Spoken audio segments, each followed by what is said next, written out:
Pernah nggak sih ngerasa hidup di zaman sekarang tuh ribet banget dan penuh tekanan? Nah, gimana kalau ternyata ada kebijaksanaan kuno yang nawarin jalan keluar? Sebuah cara untuk hidup lebih enteng, lebih bebas. Hari ini kita bakar bedah pemikiran Zhuangzi, seorang filosof Tiongkok kuno, lewat sebuah buku yang keren banget. Pemandu kita buat perjalanan ini adalah Master Nan Huaichin. Dan buku yang kita bahas ini bukan buku teks akademis yang bikin ngantuk ya. Ini adalah transkrip dari ceramah-ceramahnya yang hidup. Jadi bayangin aja kita lagi duduk bareng, dengerin seorang guru bijak ngejelasin filsafat yang rumit jadi sesuatu yang gampang banget kita cerna. Nah, yang bikin Master Nan ini spesial itu gayanya. Beliau tuh ngejelasin pemikiran Zhuangzi dengan yaitu sentuhan humor dan ketenangan yang kalem. Jadinya ide-ide yang dalam banget rasanya jadi deket, relevan, dan kadang-kadang malah lucu. Ini tuh bukan pelajaran filsafat yang kaku, tapi lebih kayak obrolan santai yang mencerahkan. Oke, sekarang kita masuk ke janji utamanya Zhuangzi, gimana caranya nemuin ketenangan di tengah kekacauan. Pertanyaannya, emang bisa ya kita tetap adem ayem, nggak goyah sama sekali, nggak peduli krisisnya segede apa? Dan ini bukan cuma teori loh, ada contoh nyatanya dalam sejarah. Coba deh, lihat angka ini. 800.000. Ini bukan angka biasa. Ini adalah jumlah pasukan musuh yang lagi berbaris siap nyerang kamu. Sementara pasukanmu jauh lebih kecil.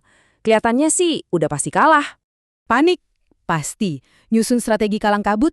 Mungkin. Atau cuma bisa pasrah dan berdoa.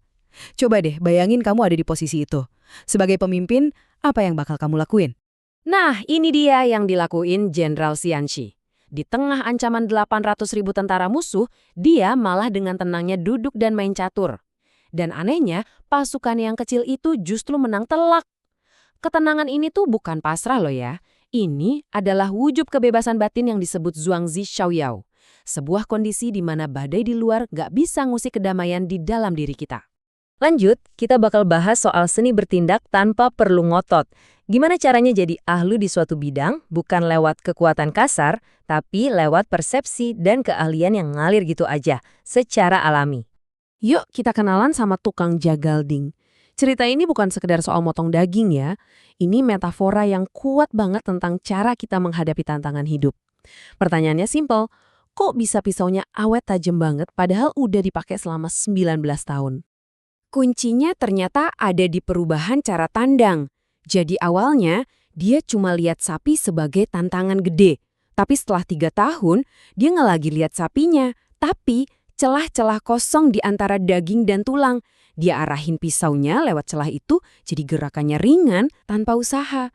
Disinilah puncaknya. Keahliannya udah jadi kayak seni. Pisaunya seolah-olah nemuin jalannya sendiri. Inilah yang disebut keahlian yang mendekati jalan agung, sebuah penguasaan yang lahir dari pemahaman, bukan paksaan.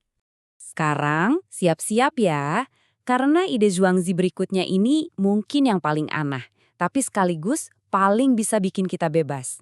Terutama buat kita yang hidup di tengah budaya burnout dan dituntut buat terus produktif. Bayangin ada pohon raksasa di pinggir jalan, tapi bentuknya aneh, bengkok-bengkok, penuh benjolan. Buat tukang kayu yang nyari bahan bangunan, pohon ini ya sampah. Mereka cuma lihat sekilas, bilang, ini nggak ada gunanya, terus pergi gitu aja. Dan disinilah kita lihat perbandingannya yang brilian. Pohon yang berguna menurut standar orang, yang lurus, kuat, gampang diolah, justru nasibnya tragis. Dia ditebang, diubah jadi barang.